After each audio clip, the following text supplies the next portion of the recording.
Hi hello Namaste this is Sagar. I hope you all doing good. आज आपण या पॉडकास्टमध्ये कवर करणार आहोत आपल्या इंडियामध्ये पेंडिंग केसेसबद्दल आणि लॉ अँड सेक्शन्सबद्दल. आज आपल्यासमोर आहेत ॲडव्होकेट मयूर खरात सर.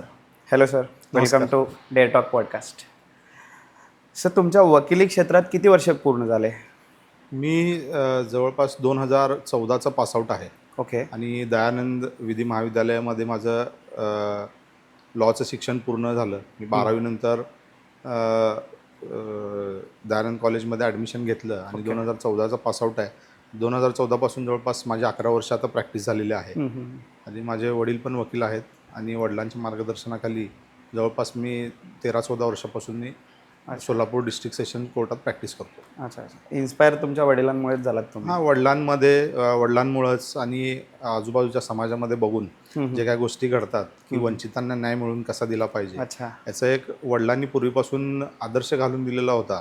त्याचंच इन्स्पिरेशन घेऊन मी लॉचं शिक्षण पूर्ण केलं आणि ओके आज त्यांच्या पावलावर पाऊल ठेवून मी काम करण्याचा प्रयत्न करतो. Okay sir.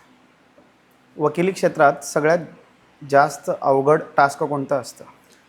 वकिली क्षेत्रामध्ये सगळ्यात अवघड टास्क असा म्हणजे की जो कोर्टामध्ये जो प्रत्येक माणूस येतो, ज्याच्या प्रत्येकाची अडचणच असते. ओके. त्या अडचण सोडवण्याकरता प्रत्येक माणूस आलेला असतो आणि त्या अडचणींचं निरसन करणं हाच एक सगळ्यात मोठा टास्क आपण म्हणू शकतो. कारण प्रत्येक माणूस हा प्रत्येकाच्या अडचणी वगैरे अडीअडचणी घेऊन येतो आणि त्यांचं राईट समाधान राईट. करणं आणि त्यांना न्याय मिळवून देणं हा खूप मोठा टास्क आहे. कारण खूप मोठा टास्क. प्रत्येक नाण्याला दोन दोन बाजू दोन असतात. बाजू असतात. तर तो माणूस कोणत्या नाण्याची बाजू घेऊन येतो आणि ती कोर्टात पुढं कन्व्हिन्स करून त्याला कशा पद्धतीने चांगल्यातला चांगला आणि कमी खर्चामध्ये कमी वेळेमध्ये त्याला कसा न्याय मिळवून देता आला पाहिजे, हा सगळ्यात मोठा टास्क कोर्टामध्ये असतो.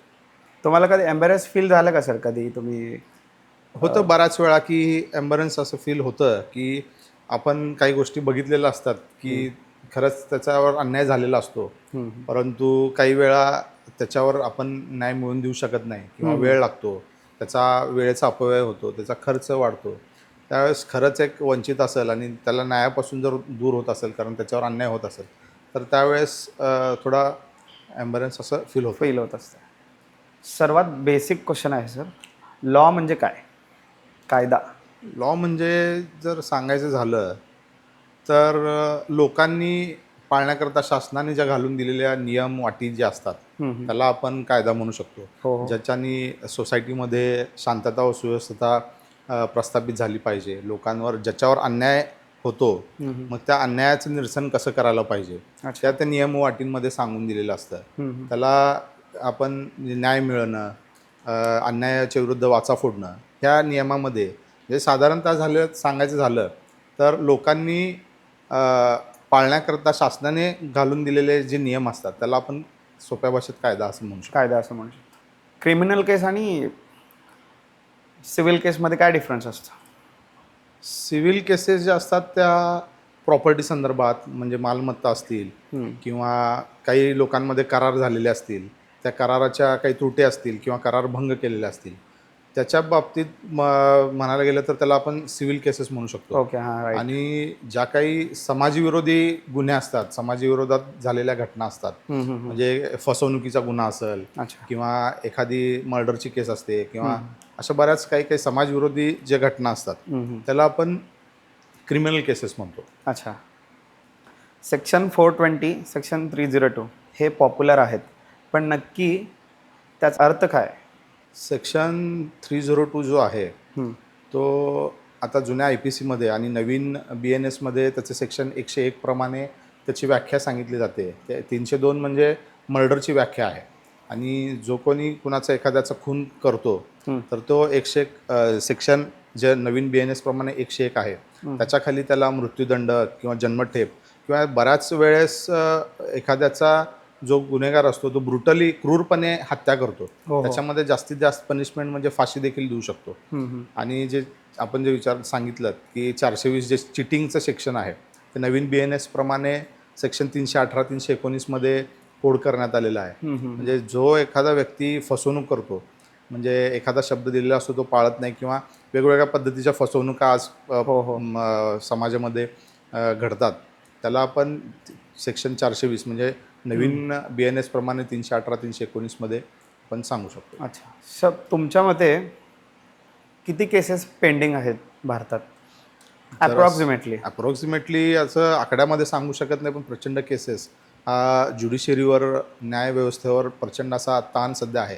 कारण भारताची लोकसंख्या जर आपण बघितली तर जवळपास 150 कोटीच्या जवळपास लोकसंख्या आहे. हो. आणि लोकसंख्येच्या याच्याप्रमाणे बघितलं रोजच्या रोज प्रत्येक समाजामध्ये, प्रत्येक घटकांमध्ये वेगवेगळ्या पद्धतीच्या केसेस ह्या रोजच्या रोज घडत असतात. त्यामुळे न्यायव्यवस्थेवर प्रचंड असा केसेसची पेंडन्सी आहे. त्या पद्धतीने न्यायपालिका देखील त्या केसेस कशा लवकरात लवकर डिस्पोज ऑफ करण्याचा, संपवण्याचा प्रयत्न जजेस वाढवून म्हणा, किंवा आत्ताच एक कोल्हापूरला नवीन खंडपीठ झालेलं आहे. जे उच्च न्यायालय, मुंबई उच्च न्यायालयाचं जे खंडपीठ होतं ते आता सोलापूरचे जे काही अपिलाचे कामं असतील, सेशन्स कोर्टाचे जे अपील्स होते ते आधी आपण मुंबई उच्च न्यायालयात त्याच्यावर धाव घेत होतो. परंतु आता सोलापूर, कोल्हापूर, सातारा, सांगली, सिंधुदुर्ग आणि रत्नागिरी या 6 जिल्ह्यांकरता कोल्हापूरमध्ये एक मागच्याच महिन्यामध्ये, याच महिन्यामध्ये कोल्हापूरचं खंडपीठ सुरुवात झालेली आहे. तर अशा पद्धतीमुळे न्यायव्यवस्थेवरील जो काही ताण असेल किंवा पेंडन्सी केसेसचे असेल ते कमी करण्याचा प्रयत्न निश्चितच आपला सरकार करत आहे. अच्छा. CRPC आणि IPC डिफरन्स साध्या शब्दात एक्सप्लेन्स करा. IPC म्हणजे आत्ता सांगितलं जे BNS आहे नवीन, तर जो कोणी गुन्हा करतो आणि त्या गुन्ह्याची जी पनिशमेंट असते ते आपल्याला BNS मध्ये आहे मेन्शन केलेली. अच्छा. आणि CRPC म्हणजे BNSS जे आहे, तर त्या जो काही गुन्हा झालेला असतो त्याच्यावरची जी प्रोसिजर असते ते प्रोसिजर म्हणजे त्याच्यामध्ये अटक असेल म्हणा, किंवा एखादा पुरावा असेल, चौकशी असेल, त्याचा निर्णय असेल, खटले असतील प्रलंबित, ह्या सगळ्या ज्या असतील ते IPC जे BNS आहे ते सबस्टँटिव्ह कायदा आहे. आणि BNS जे आहे ते प्रोसिजरल कायदा आहे. म्हणजे याच्यामध्ये जे गुन्हा आणि त्याची शिक्षा ही जी आहे ती BNS मध्ये सांगितलेली आहे.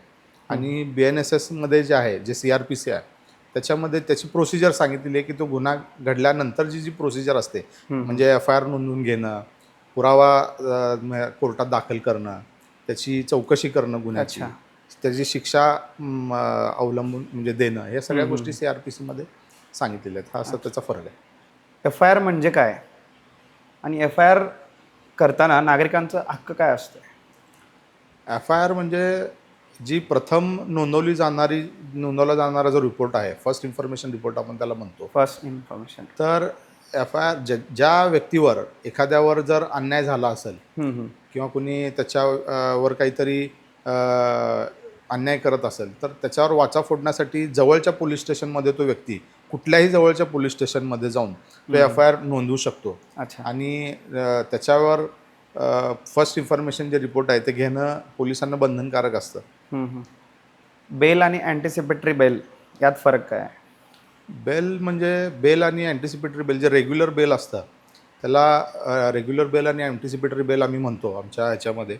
रेग्युलर बेल जे आहे, जर एखादा गुन्हा घडला तर त्या गुन्ह्यामध्ये ज्याला FIR झाल्यानंतर पोलीस त्या गुन्ह्याचा तपास करतात आणि तपास केल्यानंतर जो आरोपी निष्पन्न होईल त्याच्यामध्ये तर त्याला अटक केली जाते. मग त्या अटक केल्यानंतर पोलीस काय करतात, अटक करतात, त्याची मेडिकल तपासणी करतात, मेहरबान कोर्टासमोर त्याला 24 तासाच्या आत हजर केलं जातं. आणि हजर करून ज्यावेळेस तो MCR मध्ये, जर न्यायालयीन कोठडीत ज्यावेळेस तो येतो त्याची रिमांड झाल्यानंतर, तर त्याला आपला जामीन ठेवण्याचा अधिकार असतो.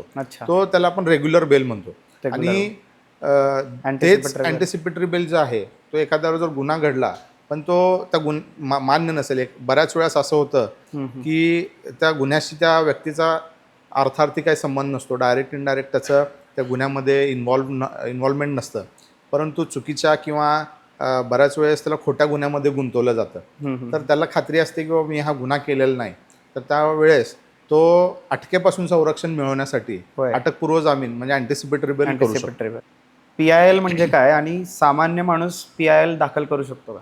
PIL म्हणजे काय, जनहिताच्या विरुद्ध असणारी जी एखादी गोष्ट असेल, समाजाच्या विरुद्ध असणारी जी गोष्ट असेल आणि त्याच्यावर कोणताही एक भारतातील कुठलाही जागरूक नागरिक तो उच्च न्यायालयामध्ये किंवा सुप्रीम कोर्टामध्ये, सर्वोच्च न्यायालयामध्ये पब्लिक इंटरेस्ट लिटिगेशन जे आपण जनहित याचिका म्हणतो तो दाखल करू शकतो. ओके. लोक अदालत म्हणजे काय आणि त्याचा फायदा लोकांना कितपत होतो? लोक अदालत म्हणजे आता आपण मगाशी एक प्रश्न विचारला होता.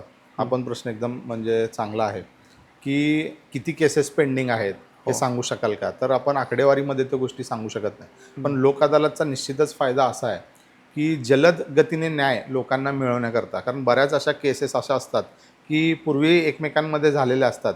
परंतु ते सामोपचाराने मेहरबान कोर्टाच्या बाहेर ते सेटलमेंट होते त्यांच्यामध्ये. आणि किंवा मेहरबान कोर्टामध्ये पण कोर्ट पण काही गोष्टींमध्ये विनाकारण वेळ त्या दोघांचा दोन्ही पार्टीच्या कोर्टामध्ये आलेल्या असतात. त्या दोघांचा वेळ वाया जात असतो, कोर्टाचा वेळ वाया जात असतो, त्यांचे पैसे विनाकारण खर्च होत असतात आणि त्यांना न्याय पण लवकर मिळत नसतो. अशा वेळेस एक सामोपचाराची भूमिका घेऊन दोघांना कन्व्हिन्स करून कोर्टाच्या माध्यमातून पण त्यांना कन्व्हिन्स करून त्याच्यामध्ये जलद न्याय जसं देता येईल ते लोक अदालतच्या माध्यमातून राष्ट्रीय लोक अदालत आहे. त्याच्यामध्ये लोक अदालतमध्ये ते प्रकरण ठेवलं जातं आणि सामोपचाराने मिटलं जातं. त्याच्यामध्ये निश्चितच फायदा लोकांचा असा आहे की त्यांचा वेळ वाचतो, त्यांचा पैसा खर्च जो आहे तो वाचतो. आणि लोक अदालतमध्ये एकदा जर मेहरबान कोर्टाने त्याच्यामध्ये लोक अदालतमध्ये प्रकरण जर मिटलं तर त्याच्यावर म्हणजे साधारणपणे अपील करता येत नाही. त्यामुळे पुढचे प्रकरण जे वाढणारे असतात ते तिथे स्टॉप होतात आणि लवकरात लवकर पण न्याय मिळतो. आणि जे वाढीव जे प्रकरण आहेत, कोर्टाचा जो प्रचंड ताण आहे केसेसचा, तो देखील कमी होण्यास लोक अदालतमुळे चांगल्या पद्धतीने प्रयत्न होतात आता. फंडामेंटल राईट्स आणि ड्युटीज बॅलन्स कसा साधला जातो? फंडामेंटल राईट्स म्हणजे आपले मूलभूत अधिकार आहेत जे घटनेप्रमाणे आहेत, आणि फंडामेंटल ड्युटीज ज्या आहेत ते कर्तव्य आहेत. जर आपण आपली जी कर्तव्य व्यवस्थित पाळत असलो तर राईट्स पण आपल्याला मिळतात. त्याचा गैरवापर व्हायला नाही पाहिजे. अशा पद्धतीने फंडामेंटल राईट्स आणि जे ड्युटीज आहेत ते आपण वेळोवेळी चांगल्या पद्धतीने हँडल केल्या पाहिजेत असं मला वाटतं. अच्छा, RTI लोक खरंच इफेक्टिव्हली वापरतात का? आत्ताच्या काळात जे 2005ला तो कायदा चालू झाला आणि त्याच्यानंतर RTIचा जो कायदा आहे तो आता सध्या एवढ्या प्रखरतेने मागच्या काळात दिसून येत नव्हता. पण आताची जे लोक आहेत त्या RTIचा पुरेपूर चांगल्या पद्धतीने वापर, शासनाकडून जी माहिती मागवण्याचा अधिकार असेल, फॉर एक्झाम्पल आता बऱ्याच ठिकाणी आपल्याला माहिती पाहिजे असते. आता आजच एका माझ्या पक्षकाराने त्याची एक पोलीस प्रशासनाची एक भरती होती 2022-23 साली निघालेली. तर त्याच्यामध्ये त्याला ते डिस्क्वालिफाय केलेलं आहे. अच्छा. तर ते डिस्क्वालिफिकेशनच्या पत्रामध्ये एक पत्र त्यांनी एक कोड केलेलं आहे. तर त्याचीच माहिती त्यांनी आज मागवलेली आहे. म्हणजे लोक त्याचा चांगल्या पद्धतीने वापर करायला लागलेत. असा एक आजचंच उदाहरण मी तुम्हाला सांगू शकतो. RTI खाली जे काही सरकारकडून माहिती हवी असेल ते आपण तुम्हाला प्रत्येक क्षेत्रामध्ये तुम्ही मागून घेऊ शकता. Right to information. Cyber crime केसेसमध्ये लोकांना प्रोटेस्ट करणारे कायदे कोणते आहेत? जे IT ॲक्ट आहे, जे IT ॲक्ट 2000 साली प्रचलित झाला, इन्फॉर्मेशन टेक्नॉलॉजी ॲक्ट आहे, त्याच्यामध्ये जे काही सायबर्स आता क्राईम वाढलेला आहे, सायबर क्राईम जे सोशल मीडिया थ्रू किंवा ऑनलाईन जे क्राईम घडतं ते सायबर थ्रू घडतं. जे हॅकिंगचे प्रकार असतील किंवा ऑनलाईन फसवणूक असेल, त्या IT ॲक्ट खाली आपण या ॲक्ट खाली. तुम्हाला काय वाटतं सर, कमी झाले का अजून तसंच आहे वस्तुस्थिती? नाही, आता दिवसेंदिवस तर याचं प्रमाण वाढतच चाललं आणि ते वाढतच जाईल असं मला वाटतं. कारण बेरोजगारी प्रचंड वाढत चाललेली आहे. लोकसंख्येचा विचार करता तर डायरेक्ट समाजाच्या विरोधातले जे पूर्वीचे जे समोरासमोर होणारे घडणारे गुन्हे होते ते आता लपून अशा पद्धतीने ऑनलाईनच्या पद्धतीने गुन्हे चालू आहेत. आपण आंतरराष्ट्रीय पातळीवर जर विचार केला तरी मध्यंतरीच आपण TV वर किंवा यूट्यूबवर वगैरे बघितलं जातं की चायना जे आहे ते आता असं डायरेक्ट वॉर न करता जे असं त्याला ITचं वॉर जे आहे त्या पद्धतीने, म्हणजे आपले सायबर अटॅक ज्याला म्हणतो आपण, जे आपले महत्त्वाचे जे सॉफ्टवेअर्स असतात ते हॅक करणं किंवा आपली गुपित शासनाची किंवा केंद्र सरकारची किंवा महत्त्वाचे जे ऑफिसेस असतात, बँका असतात, त्यांचे जे सॉफ्टवेअर ते हॅक करणं, महत्त्वाचे माहिती जे गुपित एकदम माहिती असते ते हॅक करून मिळवण्याचा प्रयत्न करून, म्हणजे सायबर अटॅक्स जे आंतरराष्ट्रीय लेवलपासून ते म्हणजे आपण ज्या असं म्हणू शकतो की ते खालच्या एकदम तळागाळापासून ते आंतरराष्ट्रीय लेवलपर्यंत हे सायबर अटॅक क्राईम वाढत चाललेलं आहे. त्याच्यामुळं त्याच्या IT ॲक्ट जे 2000 आहे त्याची तरतूद भारतीय शासनाने केलेली आहे. अच्छा. तुम्हाला काय वाटतं सर, काही चेंजेस करावे सायबर अटॅकमध्ये? म्हणजे समजा आता सायबर हॅकिंग होत असते, हे होत असते, तर सोल्युशन तुमच्या मते काहीतरी असेल? सोल्युशन म्हणजे आपण जर बघितलं तर एखादी जर घटना घडत असेल स्ट्रॉंग तर ती सिस्टीम पाहिजे. घटना थांबवण्यासाठी आपण जे काही प्रयत्न करतो, आता सायबर अटॅक्स असतील तर जरी होत असले सायबर अटॅक तरी पण त्या त्या यंत्रणेने त्यांचे जे सॉफ्टवेअर डेव्हलपर्स असतात किंवा सॉफ्टवेअर इंजिनियर्स असतात ते वेगवेगळ्या पद्धतीने त्यांचे जे डेव्हलप करणारे अजून चांगल्या पद्धतीने ते बिल्ड करतात सॉफ्टवेअर्स की बाबा अशा पद्धतीचे अटॅक्स होत असतील तर ते अटॅक होऊ नये म्हणून आपण बऱ्याच वेळा असं बघतो की आपण एक सॉफ्टवेअर बिल्ड केलं जातं आणि ते ज्या त्यातले सॉफ्टवेअर जे इंजिनियर्स असतात त्यांना ते तयार केलेले सॉफ्टवेअर हॅक करायला सांगतात म्हणजे चांगल्या पद्धतीने अजून कसे डेव्हलप करता येतील हे अशाच पद्धतीने ते डेव्हलप होत जाणार. Kind of. ॲक्सिडेंटमध्ये मदत करणाऱ्यांसाठी गुड समॅरिटियन लॉ म्हणजे काय?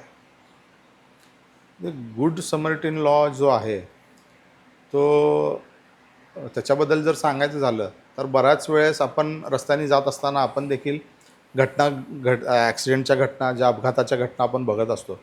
परंतु प्रत्येक सामान्य नागरिकाच्या मनामध्ये एक अशी भीती असते की जर एखादा अपघातग्रस्ताला मदत केली तर उद्या मला कोर्टाच्या चक्रा माराव्या लागतील, पोलीस स्टेशनमध्ये मला विविध प्रकारचे हेलपाटे घालावे प्रत्येक लागतील महिन्याला. किंवा हॉस्पिटलमध्ये जर मी त्या अपघातग्रस्ताला ॲडमिट केलं तर त्याचा खर्च सुरुवातीचा मला द्यावा लागेल का. बरोबर आहे. तर अशा ज्या गोष्टी आहेत या गुड समरिटियन लॉमध्ये त्यांना संरक्षण देण्यात आलेलं आहे. म्हणजे मानवता जो आहे ते म्हणजे वाढायला त्याच्यामध्ये पासून मदत होईल या कायद्यापासून. अच्छा. म्हणजे अपघातग्रस्ताला मदत आधी जे करण्यास लोक घाबरायची की बाबा हे माझ्या अंगलट येईल का प्रकरण, मीच ॲडमिट करायचो अपघातग्रस्ताला आणि हे तुझ्याकडूनच घडलं का काय, बरोबर आहे. असं या कायद्यामुळे त्यांना संरक्षण मिळालं. तसले काही इश्यूज नाहीत आता. नाही त्याच्यामुळं आपण तुम्ही त्याची म्हणजे साक्ष देखील तुम्हाला जर हवी असेल तर स्वेच्छेने तुम्ही त्याच्यामध्ये तुमची साक्ष नोंदवू शकता. तुमचं नाव, तुमचं जे काही घर असेल ते देखील तुम्ही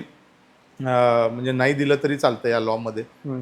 अशा पद्धतीने हा लॉ आहे. म्हणजे अपघातग्रस्ताला वेळेमध्ये मदत मिळाली पाहिजे. म्हणजे जो फर्स्ट आर जो असतो ॲक्सिडेंट झाल्यापासून जर गंभीर दुखापत झालेली असेल आणि त्याला वेळेत जर रुग्णालयामध्ये पोहोचून जर त्याला सेवा जर मिळाली तर एखाद्याचं म्हणजे जाणारा जीव तो वाचू शकतो.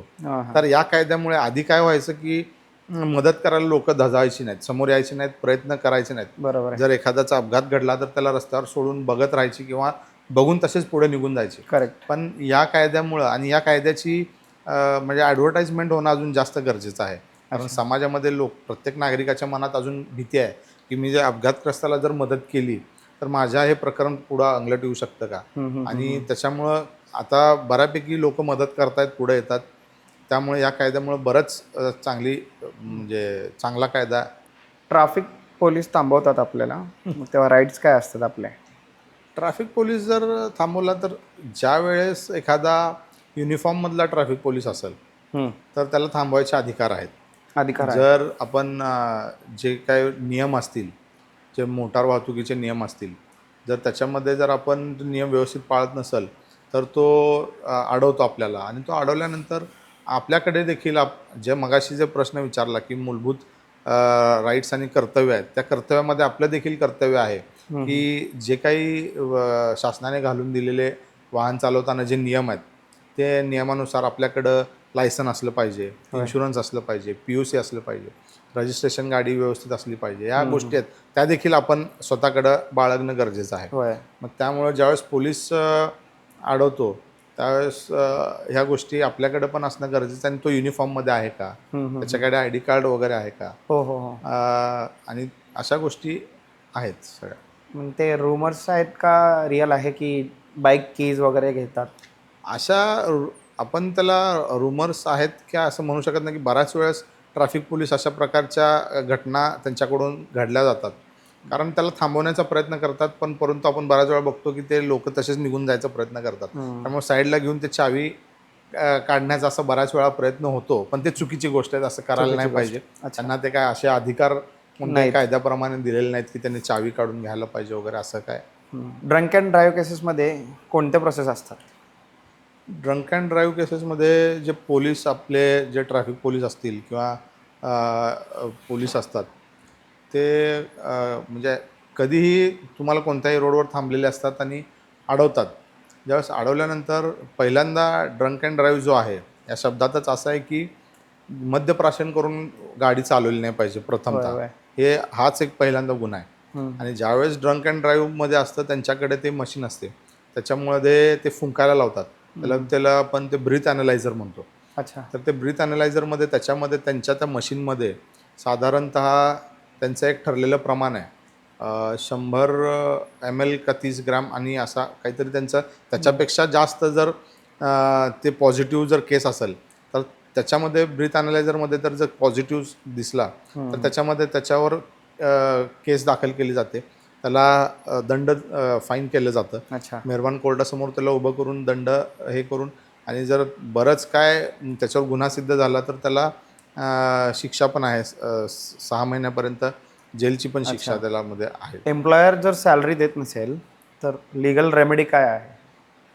आता बऱ्याच वेळेला असं होतं की कामगार काम करत असतो पण एम्प्लॉयरकडून वेळच्या वेळेला पगार मिळत नाही. तर त्याच्यावर आवाज उठवण्यासाठी लेबर कोर्ट आहे, इंडस्ट्रीयल कोर्ट आहे. तर त्या ॲक्टखाली आपण अर्ज करू शकतो आणि त्यांच्यावर जे काय असेल तर न्याय मागू शकतो आपण त्याच्यामध्ये. सर असं पण असू शकते का की पर्टिक्युलर केसेस त्या पर्टिक्युलर कोर्टमध्येच असं जाऊ शकतात का? हां, आहेत असे केसेस की म्हणजे आता फॅमिली मॅटर्स आहेत, त्या फॅमिली कोर्टामध्ये जातात. ज्या कामगारांविषयक जे कायदे आहेत ते लेबर कोर्टमध्ये, इंडस्ट्रीयल कोर्टमध्ये चालवले जातात. अशा जे कंझ्युमर्स आपण ऐकतो, आता बऱ्याच वेळेस आपण ग्राहक असतो तर त्या ग्राहकांवर देखील अन्याय होतो बऱ्याच वेळेस. तर त्या ग्राहकांनी कंझ्युमर फोरम जे असतं ते देखील स्थापन केलेलं आहे. त्याच्यामध्ये आपण न्याय मागू शकतो. अशा विविध प्रकारच्या जे केसेस आहेत ते वेगवेगळ्या ठिकाणी आपण त्याची मागणी करू शकतो त्या कायद्याअंतर्गत. डिवोर्स प्रोसेसचे कोणते टाईप असतात? डिवोर्स जे आहे तर ते फॅमिली लॉप्रमाणे एक म्युच्युअल कन्सेंटने एक डिवोर्स फाईल करतो आपण. ज्या वेळेस आता नवरा बायको असतात ते त्यांच्यामध्ये वाद बऱ्याच विकोपाला गेलेले असतात आणि काही केल्या ते मिटायची शक्यता फारच कमी असते आणि ते दोघं त्या एकमताला आलेले असतात की बाबा इथून पुढं आपण एकमेकांसोबत राहू शकत नाही. तर त्यावेळेस ते म्युच्युअल कन्सेंटने डिवोर्स फाईल केला जातो. अच्छा. आणि अशा बऱ्याच ठिकाणी असं असतं की एकाला डिवोर्स पाहिजे असतो आणि दुसऱ्याला डिवोर्स पाहिजे नसतो. तर त्यावेळेस जो असतो त्याला ते कॉन्टेस्टिंग डिवोर्स मॅटर चालतं. ह्याला म्हणजे असे प्रकार म्हणू शकतो आपण. ते मिटू शकतं का म्हणजे काइंड ऑफ? जे आता कोर्टामध्ये जे काउन्सिलर म्हणून कोर्टाने अपॉइंट केलेले एक असतात काउन्सिलर. तर त्यांच्यापुढं दोघांना पण नवरा बायकोला बोलवलं जातं. त्या दोघांकडून त्यांची माहिती घेतली जाते. त्यांच्यामध्ये काय अडीअडचणी आहेत, गैरसमज काय आहेत हे विचारलं जातं आणि जर निश्चितच गैरसमज दूर होणार असतील, त्यांचा वाद मिटत असेल तर त्यांच्यामध्ये वाद मिटवण्याचा देखील तो काउन्सिलर प्रयत्न करतो.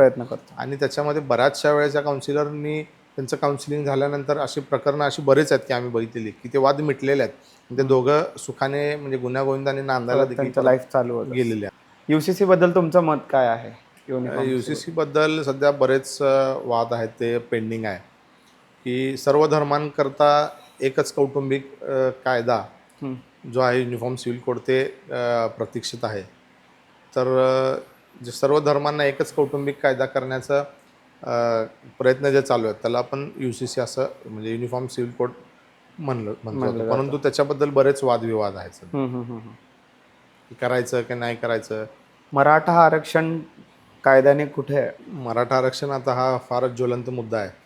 सध्याच मराठा समाजाचे नेते मनोज जरांगे पाटील हे त्यांना मराठा समाजाला आरक्षण मिळवण्यासाठी प्रयत्न करतात. त्यांची जी मागणी आहे की मराठा आरक्षण जे काय ते मागणी करतायत ते त्यांना OBCतून आरक्षण पाहिजे अशी त्यांची प्रमुख मागणी आहे. म्हणजे जे पूर्वीचे कुणबी आणि मराठा ही एकच जात आहे असं त्यांचं म्हणणं आहे आणि त्याबद्दल विस्तृत असं बघितलं पाहिजे. आणि ते असे त्यांचं म्हणणं आहे की ते मराठा आणि कुणबी हे एकच आहेत आणि कुणबी हे आहेत ते OBCमध्ये येतात. त्यामुळे सरसकट मराठा समाजाला कुणबीचे दाखले दिले जावेत म्हणजे त्यांना OBCचं आरक्षण मिळालं जातं अशी त्यांची मागणी आहे प्रमुख. सर एक खरं आहे का की मी ऐकलंय बाबासाहेबांनी जाता जाता की असं सांगितलं की काही कालावधीपर्यंतच हे आरक्षण ठेवा, नंतर सगळं सोयीस्कर झाल्यानंतर ते आरक्षण वगैरे सगळं काढून टाका.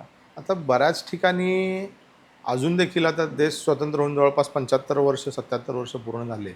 परंतु जे आरक्षण कशासाठी केलं होतं, की जे वंचित, पीडित, शोषित जो हो घटक हो आहे समाजातला, तो अजून देखील बऱ्याच ठिकाणी तशाच स्वरूपात आहे. हो हो आपण काही ठिकाणी जर गेलं तर आदिवासी विभाग असतील किंवा खेडेगाव असतील, तर दलितांवर किंवा आदिवासी लोकांवर अन्याय होत जे असतो. अन्याय जे पूर्वी जसे होते त्या पद्धतीने कमी झाले असं म्हणता येईल, परंतु हा अन्याय किंवा जो थांबलेलं नाही अजून. आरक्षण जो निर्मिती आरक्षणाची जो आहे, तो वंचित घटक आहे, तो मेन स्ट्रीममध्ये म्हणजे जे मूळ घटक आहे, ज्याची म्हणजे पूर्णतः तो वर्ग आता सध्या त्यांची डेव्हलपमेंट झालेली आहे. त्या डेव्हलपमेंट झालेल्या वर्गाबरोबर जो वंचित शोषित घटक आहे त्यांच्याबरोबर त्यांची जोपर्यंत लेवल होत नाही, तोपर्यंत आरक्षण हे म्हणजे असायला पाहिजे असं बाबासाहेबांचं मत होतं. अच्छा. पण परंतु अजून देखील जो वंचित पीडित जे शोषित घटक आहे, तो अजून त्याला डेव्हलपमेंट म्हणावीशी अजून होत नाही आहे त्यांची. होत नाही. कॉम्प्लिकेटेड आहे म्हणतो हां, म्हणजे तो सिच्युएशन्स. मूळ घटकामध्ये आणण्यासाठी अजून वेळ लागेल असं वाटतं. सर तुम्ही हँडल केलेलं सर्वात इंटरेस्टिंग केस कोणता होता? अशा बरेच केसेस आहेत, पण त्यातल्या त्यात असं वन ऑफ द रेअर. सांगायचं झालं रेअर केस म्हणजे माझ्या एका मित्राचीच केस होती.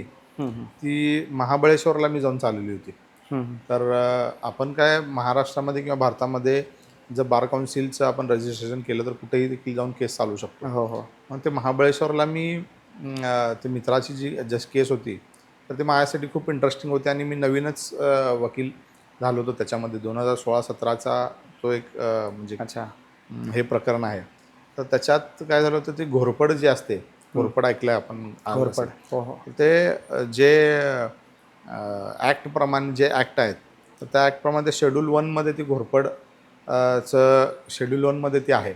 आणि तिची तस्करी करण्यामध्ये त्या मित्राची गाडी सापडली होती. अच्छा. म्हणजे ती जी मृत घोरपड त्याच्या गाडीमध्ये सापडली होती, तो ड्रायव्हर गाडी घेऊन गेला होता तिकडं. एक भाडे घेऊन गेला होता आणि त्याच्या डिक्कीमध्ये ती घोरपड सापडली होती. परंतु त्याचं चुकीच्या पद्धतीने त्याला तिथल्या लोकांनी फसवलं होतं. मग ती जी केस होती, ती गाडी जी होती, ते बरेच म्हणजे तिकडची लोकं असं म्हणजे सांगतात, की अशा मॅटरमध्ये जेव्हा एखादी वाहन असेल तर जप्त केलं, तर ते मिळू शकत नाही. अच्छा. परंतु त्या केसमध्ये जाऊन चांगल्या पद्धतीने ते केसेस हँडल करून जे सर्वोच्च न्यायालयाचे, उच्च न्यायालयाचे जे न्यायनिवाडे असतात ते देऊन ते वाहन ते मित्राचं मी त्याला परत कोर्टाकडून मिळवून दिलं होतं. अच्छा. ते म्हणजे माझ्यासाठी ती म्हणजे खूपच इंटरेस्टिंगच आहे सर. इंटरेस्टिंग आणि माझ्या स्वतःसाठी ती एक आठवणीत राहील अशी एक केस हो आहे. हो हो त्यासाठी मी मेमोरेबल. बरेच अभ्यास पण केला होता, प्रयत्न केले होते आणि ते निकाल मी लावून घेतला होता आणि ते वाहन मी परत कोर्टाकडून मिळवलं होतं. अशा म्हणजे त्या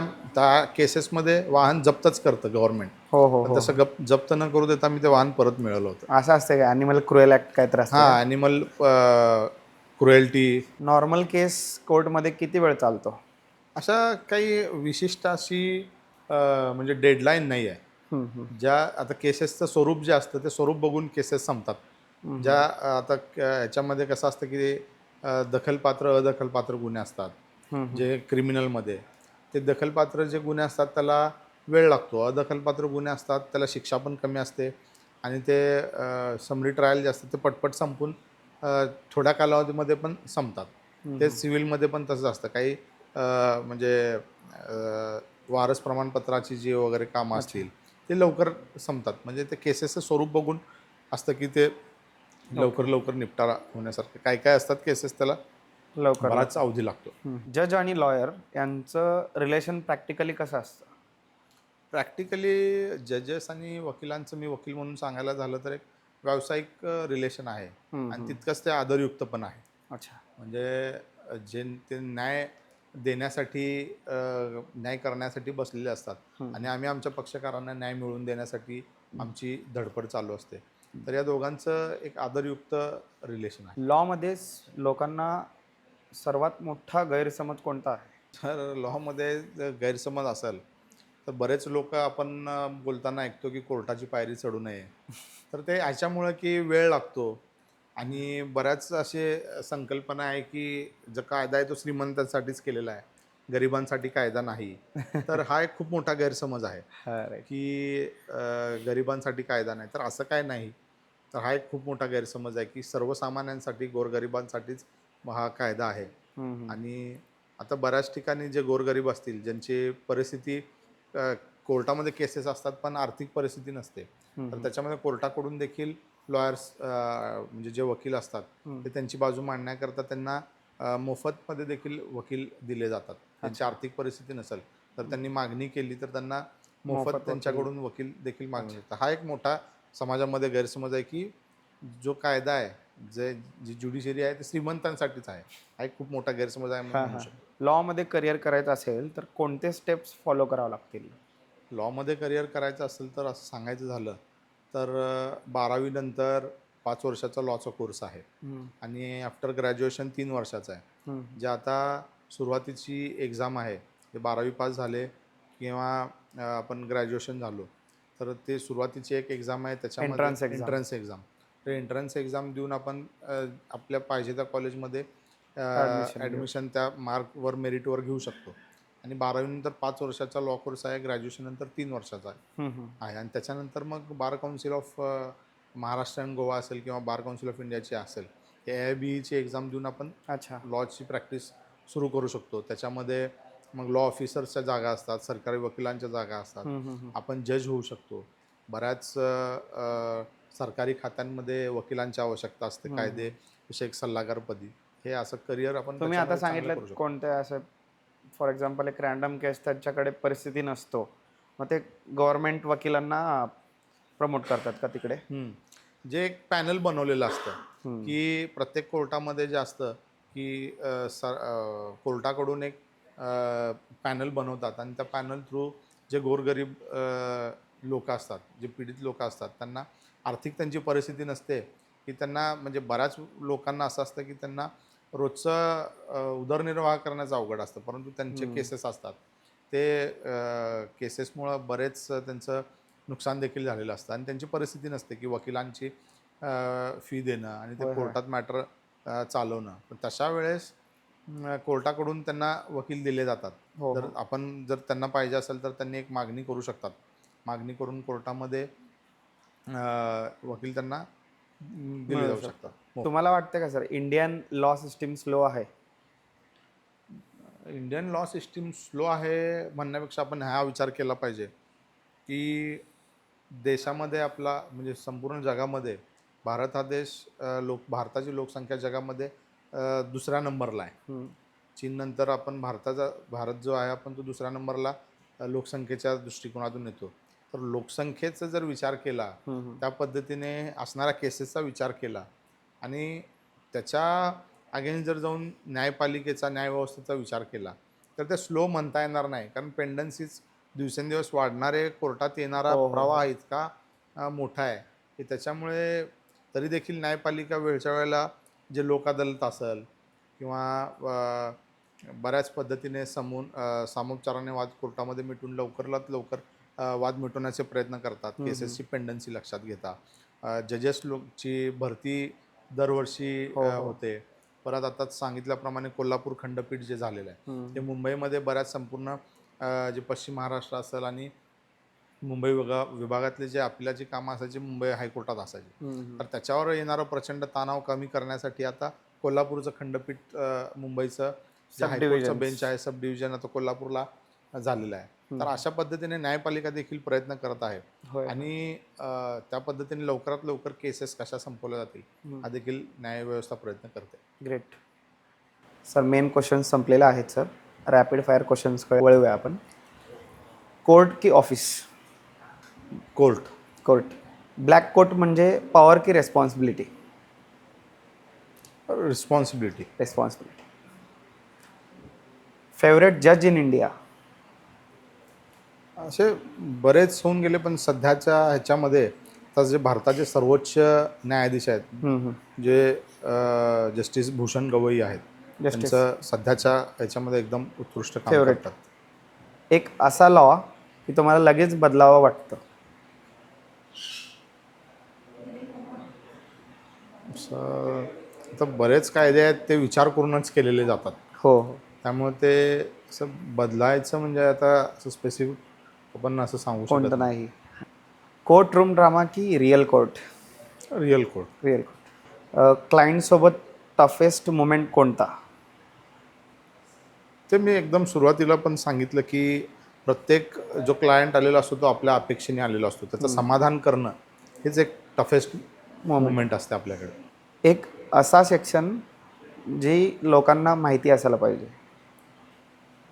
प्रत्येक सेक्शन जे आहेत ते प्रत्येक कायदा हा लोकांना माहिती असलाच पाहिजे. असं म्हणजे साधारणतः जे असतील ते माहिती करून घ्यायला पाहिजे लोकांनी. लॉ म्हणजे प्रोफेशन की पॅशन? पॅशन. पॉडकास्टच्या माध्यमातून लोकांना एक लीगल टिप देऊ शकाल का? लीगल टीप जर समाजामध्ये द्यायची झाली तर आपले जे राईट्स असतात, जे कर्तव्य असतात ते आपण व्यवस्थितपणे आपले हक्क असतात ते पाळणं खूप गरजेचं आहे. म्हणजे प्रत्येकाचे जे मूलभूत हक्क असतात ते आपल्याला स्वातंत्र्य मिळालं असतं, तर त्याचा गैरवापर लोकांनी करायला नाही पाहिजे. सर तुम्हाला कसं वाटलं पॉडकास्ट? एकदम चांगलं होतं. खूप म्हणजे इंटरेस्टिंग होतं. बरेच प्रश्न असे होते की पटकन सांगणं खूप कठीण होतं आणि कायद्याबद्दलच जी माहिती होती ती समाजामध्ये अवेअरनेस क्रिएट निर्माण करण्यासाठी. करण्याकरता खूप चांगल्या पद्धतीचं आपण आज ऑर्गनाईज केलं असं मला वाटतं. सर तुम्ही काय सांगू शकाल आमच्या ग्रुपला, जे आम्ही सोलापुरात नवीनच चालू केलेलं आहे या पॉडकास्ट असं?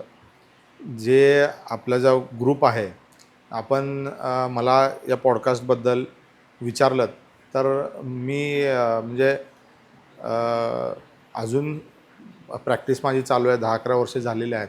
आपण आपल्या पॉडकास्टबद्दल मला विचारणा केलीत आणि त्याच्यामध्ये जी काही असेल ती विनंती केल्यावर मला म्हणजे खूप बरं वाटलं, की म्हणजे खूप चांगला मान-सन्मान आपण मला दिलात आणि मला आपल्या पॉडकास्टमध्ये येण्याची संधी दिलीत.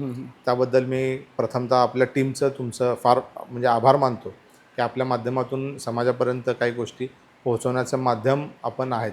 तर खूप चांगलं वाटलं. अच्छा. Thank you sir.